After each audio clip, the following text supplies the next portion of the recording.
Greetings, warriors, veterans, and America-loving citizens from sea to shining sea. Welcome to Frontlines of Freedom. I'm Colonel Denny Gillum. Thank you for joining us.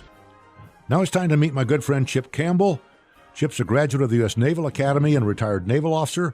He's also in the process of retiring from Ford Motor Company. He failed retirement the first time. Welcome back to Frontlines of Freedom, Chip. Thank you, Danny. Glad to be here today. Share this forum with you. Chip, let's start with your military service. Why did you decide to take a shot at Annapolis? What was that process like? Well, it was, I'll say, a lifelong process. I come from a military family, and I'd always wanted to fly. My dad was a Marine, but when the opportunity came up, I said, you know what, I'd like to go into the Navy. I'd like to serve as an officer. And this was when I was basically solidifying it in high school, my junior year. And at that point, I applied to both the Naval Academy and to the Navy ROTC programs. I received the ROTC scholarship and hadn't heard from the Academy, and I was getting a little concerned, but I was all set to go to the University of Missouri on an ROTC scholarship. But then I got my appointment to the Naval Academy, and there's no doubts about it. I went to the Academy. And my dad had been there at one point. He got pulled out as part of World War II and went off to fight, so I was able to continue that tradition. So what did you do on active duty? Were you a pilot? No, I was a naval flight officer, navigator, or as people refer to it from Top Gun, I was Goose, sitting in the back seat. My specialty was anti-submarine warfare, chasing submarines. Most of my active duty was spent flying the Atlantic and the Mediterranean.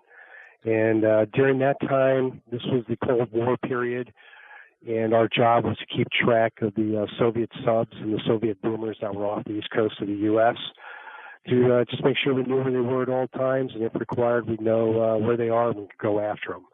In the Mediterranean, it was pretty much keeping on top and watching the Russian fleet out there and working with our allies to make sure that the area was, safe and secure. And again, if hostilities got rough, that we were ready to go. I was also lucky my squadron, when I was in the squadron, the Iranian crisis, the 1979 type 1980 program had happened, and we were able to, I'll say, have a cross-fleet type deployment where I got the opportunity to go out to Westpac and flew in the Philippines, Diego Garcia up to Oman. We were watching the Iranians from there and flew some missions up there. Quite a pretty educational time in our life. Again, I was what you call the Cold War warrior. I started in active duty in 76. And by the time I retired in 2001, it was August of 2001, we were still officially in the Cold War at that point in time. But as we know, a month later, things rapidly changed. Indeed. Well, I want you to know that during the Iran crisis, I was watching you. I was a Mideast war planner at that time. Okay. And I was certainly aware of what was going on over there. I just didn't know it was you. Well, there were quite a few of us out there, and it was... Again, it was impressive to know that we could project our military power that far. You always heard about it. Not being on a carrier, you never really saw the projection of power overseas, but clearly this was the way to do it, and pretty eye-enlightening even for me, even as I was flying through the Mediterranean, but reaching out into the Pacific was really something different. It certainly was, and all kinds of things went wrong, including our sort of flubbed attempt at recovering our hostages. Yes. So we have high points and low points. There ain't nobody perfect out there. But our monitoring of the Soviet fleet, particularly the submarines during the Cold War, was as close to perfect as probably anything the Department of Defense has ever done. That's my opinion. Is it yours? Right. I think we did a great job. We were constantly upgrading our technology from when I first started flying to when I went off active duty, and even subsequently when I left the reserves 17 years after active duty. Clearly our tactics, we were probably the best, except potentially I think the Norwegians and the Brits were giving us a run for our money at times when we did shared exercises with them. But overall, I think, we were pretty far along. We knew what we were doing. We had many sources of information that we could leverage. My aircraft was just one of them. And I think we were pretty much real time and could perform our mission and get a torpedo on top as required very quickly if the time ever came. So I felt pretty comfortable with that. I think the Navy and the country put a lot of effort and money into our anti-submarine warfare programs. I think that's something we've lacked in the last several years as our war on terror, global war on terror, kind of moved to a land campaign. But now as things are shifting and the Russians are coming back on board and increasing their presence and other folks are building up their submarines forces, that once again, I think we're starting to refocus the use of our P3s or P8s now on their true mission, which is anti-submarine warfare. And I'm sure glad they're there. This is Colonel Denny Gillum on Frontlines of Freedom. We're discussing a second upcoming retirement with an American patriot, my buddy Chip Campbell. Okay, once you got off active duty, did you go directly to Ford? Denny, I did. Matter of fact, it was an interesting transition. I was my last shore duty on active duty was as a senior class instructor and aviation officer at the University of Michigan Navy ROTC unit. While I was there for 3 years, I also worked on an evening program for my MBA. So when my time came to have the decision point at the end of my 3-year shore tour, so either back to the fleet or go into the civilian world, I transitioned and resigned my active duty commission and went to work. Was in the Navy 1 week and was at Ford the next week and joined the Naval Reserves the week after that. So really didn't skip a beat. It was a very positive transition in that Ford, and today, much as we are today, very highly respect and seek those veterans who can fill our positions at Ford. I was welcomed. It was clearly made known to me that one of the reasons I was being hired above all other things was because I was a veteran. And Ford has a long tradition of working with veterans, working with the military, and I was just a reflection of that. What did you do for them? I was a corporate finance person, so I basically did different roles that related to finance throughout the company. And probably one of the most fascinating jobs I had was right during the industry meltdown, 2007, 8, and 9. I was doing what we call distressed supplier work. And there was a select few of us, along with some outside consultants and our legal counsel. We were working with our suppliers who just trying to keep their doors open and getting parts to us. We were right in the midst of things, working not only with our own our own purchasing people, but also interfacing and sitting on the other side of the table at times with our other counterparts, be it GM, Chrysler, Toyota, because we're all trying to keep that supply base going, and we're all still trying to get our parts, not necessarily to the benefit of the other OEMs sitting there at the table, but it was really fascinating. And then my last rotation, where I've been now, is working on back at corporate finance, working on a new global profit reporting system. And all that is now about to wrap up. Indeed, you had your last day at work last week sometime, didn't you? I did. It was actually December 7th, which... appropriate for a Navy guy, Pearl Harbor Day. I didn't want to detract from what that day really means to all of us, but clearly it is kind of somewhat coincidental that was my last physical day at work. Well, folks, Skip is going to stay with us, and we're going to continue talking about Pearl Harbor Day. That was the 75th anniversary that we just went through. And my final thought on Ford, I really appreciate Ford. I drive a Ford, and one of the reasons I do it is because back in that financial crisis time, you guys didn't take a buyout from the government. You guys stood up like a company and made it happen. So my final salute to Ford. Well, thank you, Danny. I know it was a hard time for us to get through that, but I know as a company, we all felt very proud that we were able to do that, and it's done well for us since then.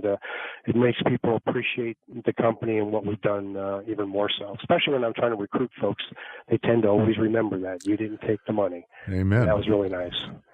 So, folks, as I said, I'm not going to let Chip go yet. We're going to talk some more about Pearl Harbor Day. This is Colonel Denny Gillum on Frontlines of Freedom. Troops, you have time for bench presses. Start with your personal weight in pounds, nice and slow. The slower you go, the better it is for you. Then rehydrate with water. I want you healthy. Then take a break, but stay in the area. We'll be right back.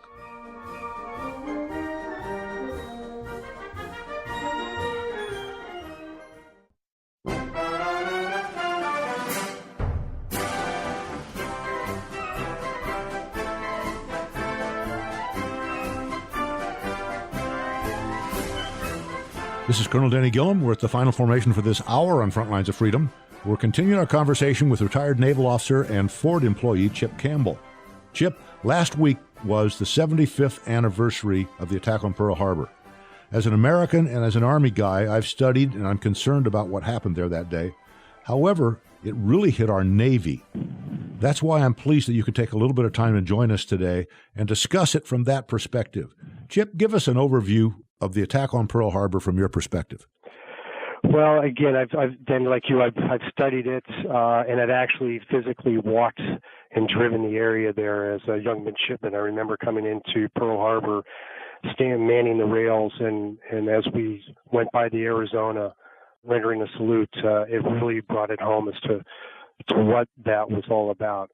From my perspective, what I've read is the military at that time tended to be a little bit more parochial, and I think that was somewhat of our downfall and our unpreparedness for what happened that day, December 7th, 1941. A lot of people, were pointing fingers at each other, but I just think overall we just weren't clued in, and we weren't on that military footing that I think we find ourselves better today as far as being prepared for the unexpected. It is an emotional area for those who have been there to Pearl Harbor, to go through the harbor, to walk the Arizona Memorial, to drive through the pass where the Japanese planes came in from the north into the harbor area, totally by surprise. It was a day that I think it really hit the country hard. On the other hand, as the Japanese found it, woke a sleeping giant.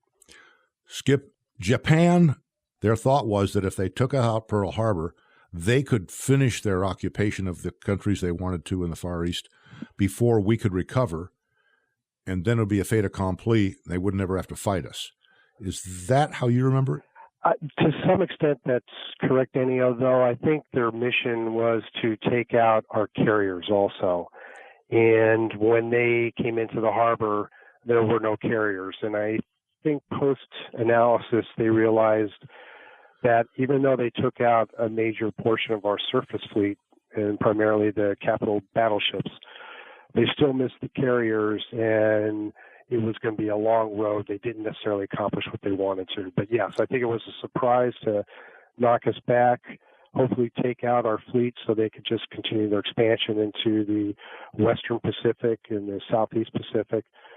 But as we all know, that it was a struggle from that point on. The next 6 to 8 months were a very depressing, very rough time for the Allies, specifically the Australians, New Zealanders, and the Americans, and the Dutch and the Brits against the Japanese expansion there.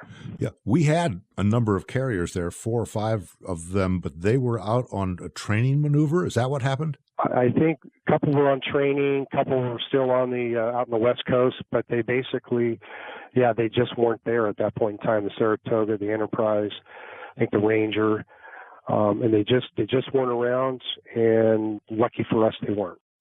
Indeed. This is Colonel Denny Gillum on Frontlines of Freedom. We're discussing the attack on the U.S. Naval Base at Pearl Harbor in Hawaii on 7 December 1941. We're talking with retired Naval Officer Chip Campbell. So I remember reading that the president and the generals and admirals had figured out that Japan was up to something, and they had somehow determined that a Japanese fleet had set sail, but the fleet was headed some other direction, towards Singapore or something, they thought, when in fact they did that as a deception and then turned direction and headed towards Pearl Harbor. We were looking for something, but we didn't have a clue that it was Pearl Harbor, did we? No, we didn't. And as a matter of fact, I think that's what, if you think about it, that's why even though we had a radar station set up on the west coast of Oahu that did pick up the inbound attack formations coming in from the carriers, they just didn't believe it could happen. We didn't think the Japanese were within any range of the islands, based on, as you described, the deception, and then they went total MCON radio silence. And so it was quite a surprise. We weren't anticipating the worst, and therefore things slipped by before, and then it was too late. And the Army Air Corps field had a lot of fighters and bombers, but they were all lined up, dressed right and covered down like we normally keep things for maintenance and security and everything, which made it pretty easy for strafing. As I recollect, I can remember seeing pictures of that. Right.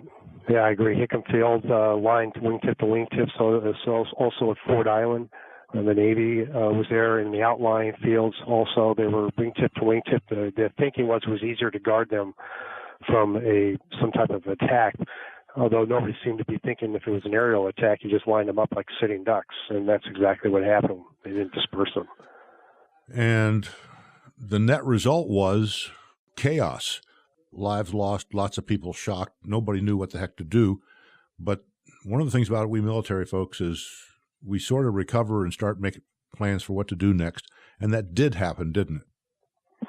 Right. I think we were already, our industrial base had already, through President Roosevelt's actions, had already started, building up its ability to produce armaments as part of the Lend-Lease program to the Brits and our other allies who were already fighting in Europe at the time. This was the impetus to kick it into high gear. We had also started stepping up about a year or two previously our pilot training. I think there was some foresight in some folks to see this freight train was coming our way and to start getting people ready.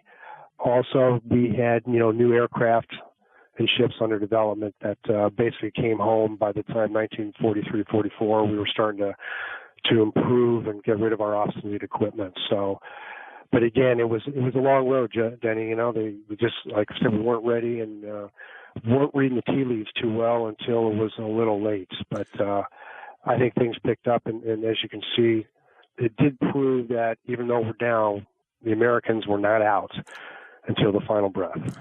And the next day, I believe, President Roosevelt went before Congress and asked for a declaration of war and got it. Yes, he did. And that's the last time in history the United States Congress has declared war. Right. Subsequent wars didn't work that way. And we mobilized the whole country. Indeed, I'm fond of telling people if you ever get a 1944 Ford, it's got four-wheel drive and a dash mount for a machine gun because it's called a Jeep. Yeah. Not just Ford, but all of our industry mobilized to make the war footing. We had rationing for food and gasoline and you name it. And we went to war and we won. And it was hard, it was long, it was bloody, but we got focused and we did it. And what America was sort of isolationist before World War I. We didn't want to get into that, but we did for the final year. We were quite isolationist. We wanted to let Europe fight their war and Asia fight their war, and we wanted to stay out of it. But the attack on Pearl Harbor brought us into World War II, and we provided the leadership and the people and the stuff to lead to victory. And by golly, we did lead to victory. Chip, thank you.